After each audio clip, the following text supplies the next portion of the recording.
there were some considerations about an infinite past that were used in the 6th century AD by one of my favorite philosophers, a Greek philosopher.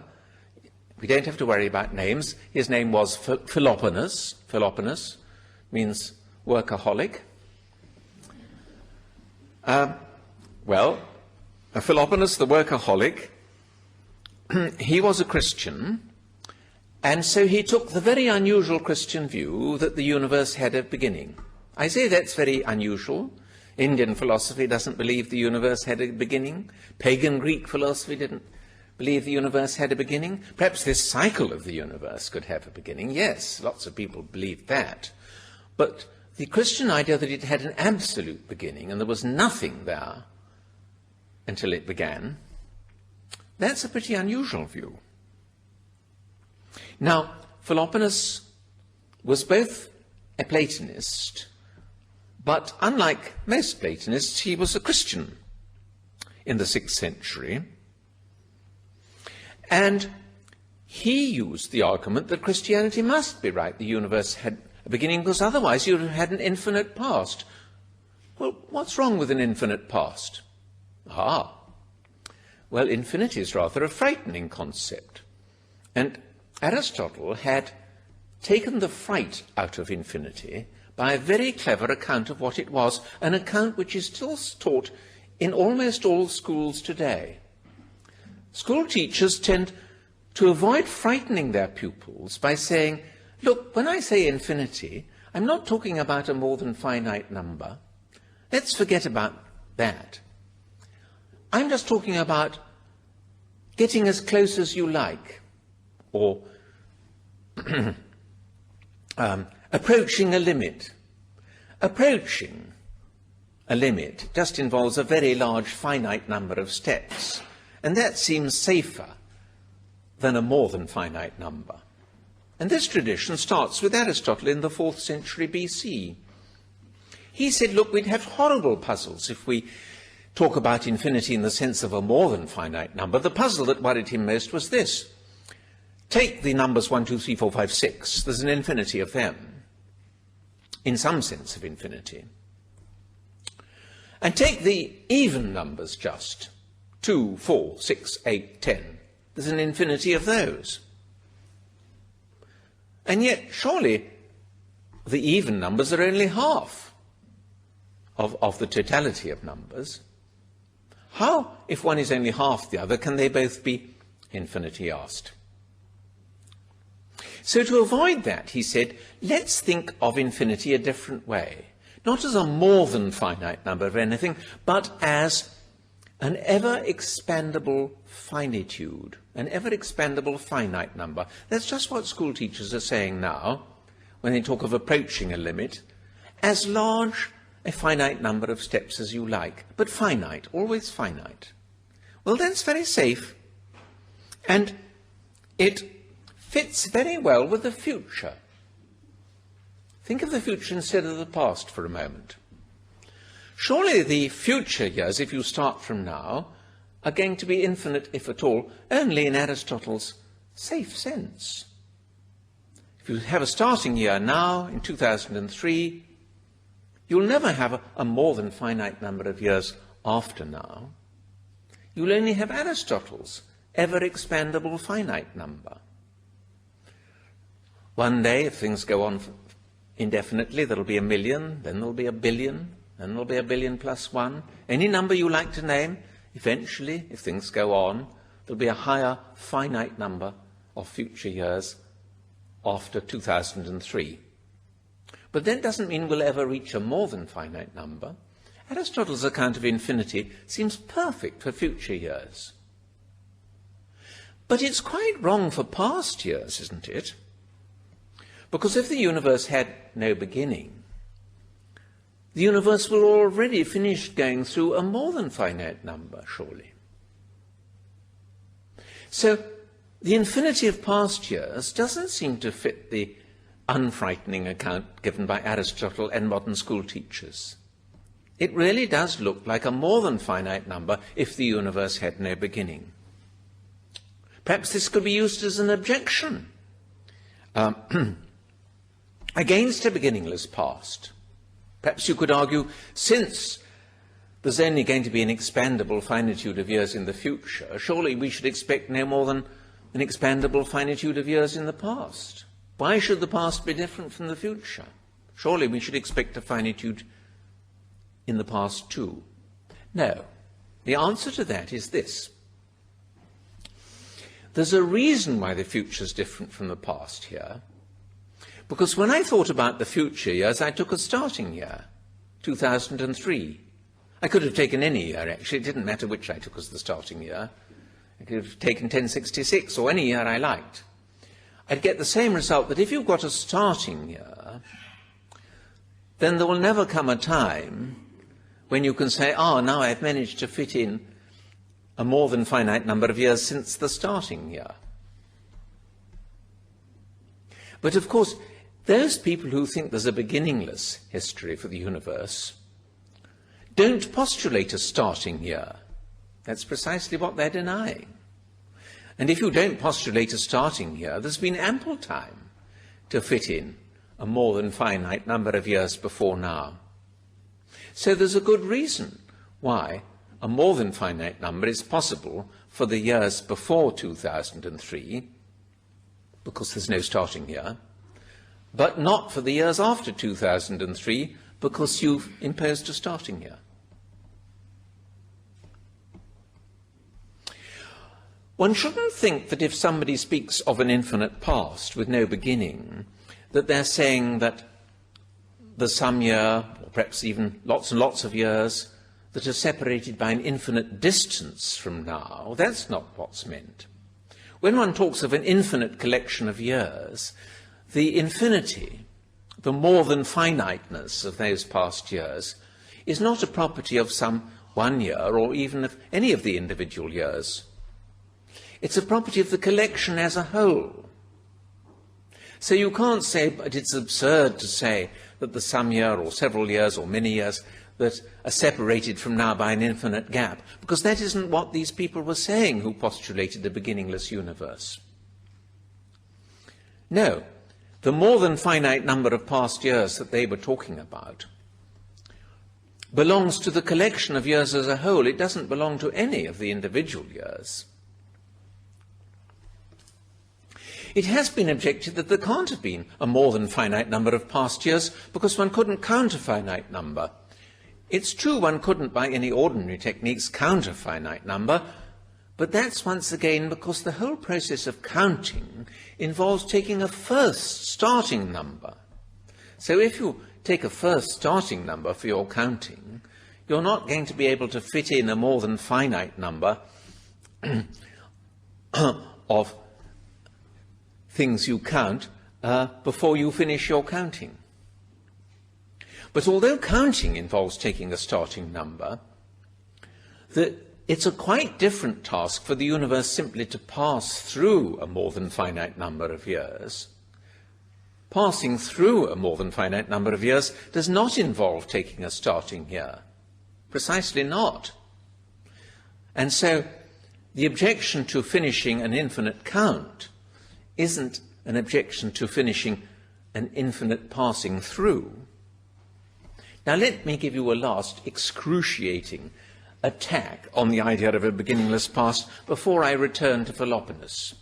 I've not told any of the groups of the present arguments I'm giving you now about infinite counts and so on, and I haven't told you the problem of Hilbert's Hotel. Some people have said that if you could have a more than finite number of anything, then you could have an imaginary hotel, not of course a real hotel, but an imaginary hotel with a more than finite number of rooms. But now, these people say, we can show that that's ridiculous. There couldn't be an hotel with a more than finite number of rooms, because imagine, supposing that there was such an hotel and every room was full. Now along comes a latecomer and he says, look, I'm sorry I'm late, he says to the manager, but could you fit me in? And then the manager, if there was a more than finite number of rooms, would be able to say, certainly I can fit you in.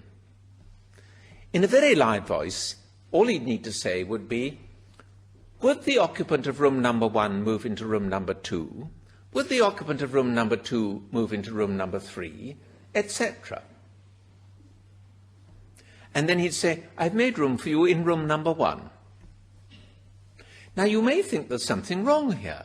You may feel that at the far end of the hotel, some unfortunate resident is going to drop off into outer space. But you needn't worry, because there is no farther end of this hotel. Because there's a more than finite number of rooms, there's one end to the hotel, room number 1, but there's no far end. And so there's no place where anybody could drop off into outer space. There's no end. And so this idea that one could accommodate the late comer, which was supposed to be absolutely absurd, is actually no more than the plain and simple truth. It's not an absurdity, it's a truth. In an hotel with a more than finite number of rooms, one could fit in the late comer. Now, coming back to my last point, which is what was said about this by Philoponus in the 6th century, coming back to that, I hope this will become a little bit plainer with my last example. Now, Philoponus, though he wasn't terribly well known 10 years ago, I think he was a very, very clever philosopher. And on behalf of Christianity, he said, look, all you pagan Greeks have agreed with Aristotle's non-frightening account of infinity as just an expandable finite number. And you've agreed with his view that one can't finish going right through a more than finite number. So you pagan Greeks must agree with Christianity that the universe can't have finished going right through a more than finite number of years. And there's something else. If the universe had finished going right through a more than finite number of years by this year, how many years would it have finished going right through by next year? Infinity plus 1. But surely, Aristotle himself said, you can't have some infinities larger than others. Things can't be of different sizes because they contain an extra 1 year, and yet both equally infinite. They can't be equal and yet one's got one more than the other. He thought that that was an absurdity. Well, you pagans, you're in that absurdity, because if you think the universe, as you all do, had no beginning, you've got to say that by this year it's finished going right through a more than finite number of years, and next year it will be infinity plus 1, a more than finite number plus 1. So you're in what you agree to be an absurd position. Now, I don't know whether any Greeks really understood how to get out of that problem, about some infinities being larger than others. There is a single page written by the great mathematician Archimedes, which is being studied under ultraviolet light at the moment, very, very difficult to read, and it seems to be mentioning different sizes of infinity. That's one possibility. But otherwise, I think it was Islamic medieval philosophy, after the end of the Greek period that I'm talking about, which was fully aware in the 9th century of the sense in which the even numbers are fewer than the numbers 1, 2, 3, 4, 5, 6, and the sense in which they're not fewer. An Islamic philosopher called Ibn Tabit, Qurra, seems to have understood this in the 9th century. An English philosopher called Grosseteste seems to understand that this is true.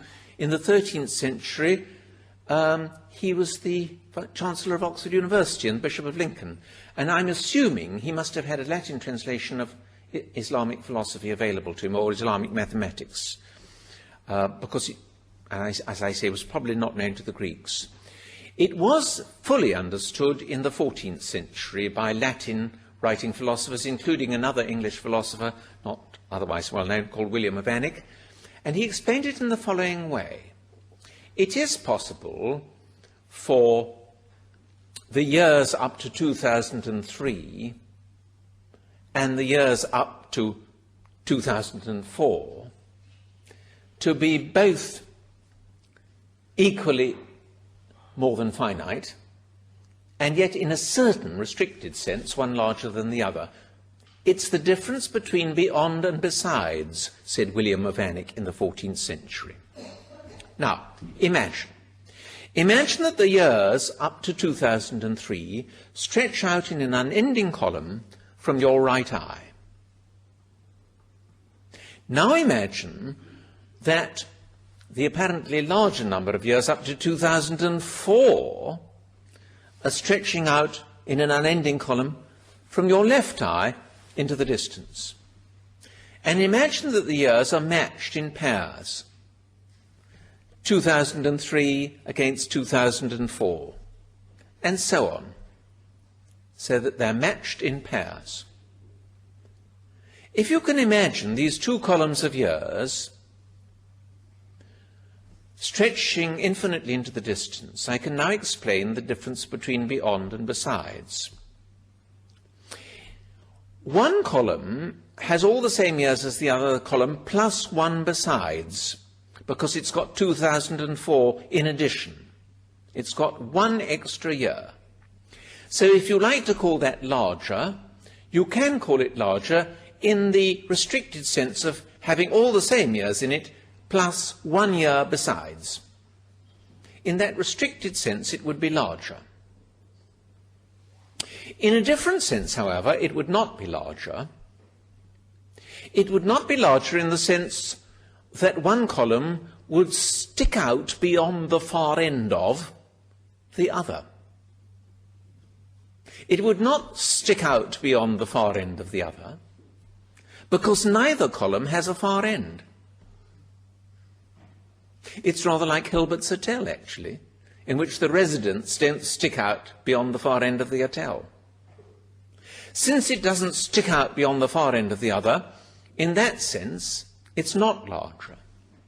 That, I think, was the clearest explanation of how you can have one infinity in a restricted sense larger than another, while at the same time in a different sense, the beyond sense, it's not larger.